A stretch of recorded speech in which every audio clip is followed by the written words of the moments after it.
काय शिकवताय हे आमच्यासाठी तेव्हाच महत्वाचं आहे जेव्हा आम्ही आमच्या बिझनेसला ते कनेक्ट करू. जर मी शिकवलेलं तुम्ही तुमच्या बिझनेसला जर कनेक्ट करू नाही शकलात तर इथून पुढे तुम्ही कितीही ट्रेनरला ऐकायला गेला तर त्याची कनेक्टिव्हिटी जर जमली नाही तर ते सेशन तुमच्यासाठी वाया गेलं.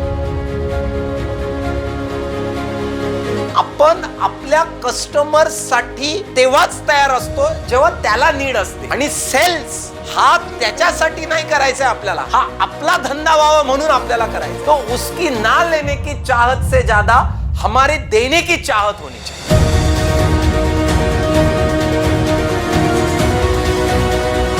करू आपण नंतर पासून ते एकदा केलंच पाहिजे याच्यामधलं अंतर जर कमी करायचं असेल तर इनबाउंड वर काम करा. काही लोक शिक्षण घेतात आणि त्यालाच करिअर बघतात आणि मग शिक्षणालाच जर करिअर म्हणून बघितलं तर पैसा तेवढाच येतो जेवढा त्या दोघांमधला डिस्टन्स असतो. पण शिक्षण काय घेतलं, करिअर कुठे केलं आणि पैसा हा चारही दिशांनी आहे. पण तुम्ही जर असं म्हटले की ते माझं शिक्षणच नाही तर पैसा तुमच्याकडे येत.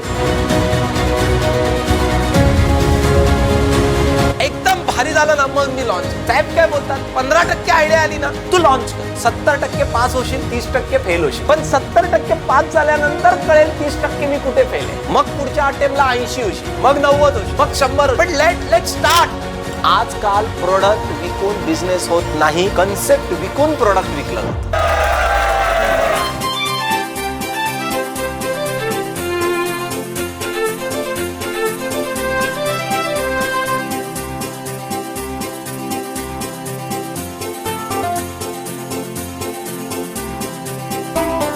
स्वतःमध्ये कुठले बदल केले पाहिजे, बिझनेसचा ग्राफ पण कसा उंचीवर नेता येईल, ह्या सगळ्या गोष्टींचा साचा त्यांनी तयार केलेला समजेल अशा भाषेमध्ये ह्या जॅग्वार क्लासमधून मला मिळाला.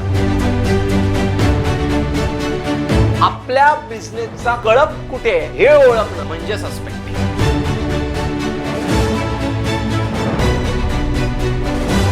जॅग्वार प्रोग्राममुळे कम्प्लिटली बिझनेस ट्रान्सफॉर्मेशन 360 डिग्री मध्ये चेंज झालेला आहे.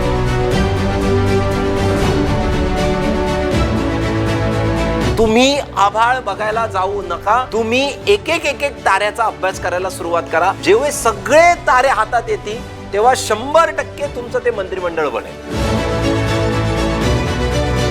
तुम्हाला जर तुमचं अस्तित्व मार्केटमध्ये टिकवायचं असेल तर व्हॅल्यू बेस्ड सोल्युशन द्या, प्राइस बेस्ड नको.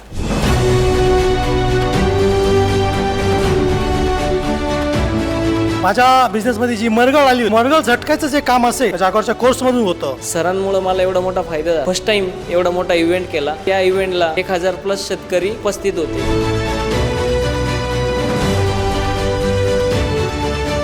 त्याला खूप कॉन्फिडन्स आला आणि सगळ्यात माझ्यासाठी गेम चेंजर होतं ते म्हणजे बी विथ युअरसेल्फ. जॅग्वार माझ्यासाठी एक आय ओपनर सेशन ठरला. स्वप्नील गीते यांच्यासारखा फॉलोअप घेऊन एंड टू एंड रेझोल्युशन देणारा ट्रेनर मी आज तागायत 20 वर्षाच्या माझ्या कॉर्पोरेट करिअर मध्ये बघितला नाहीये.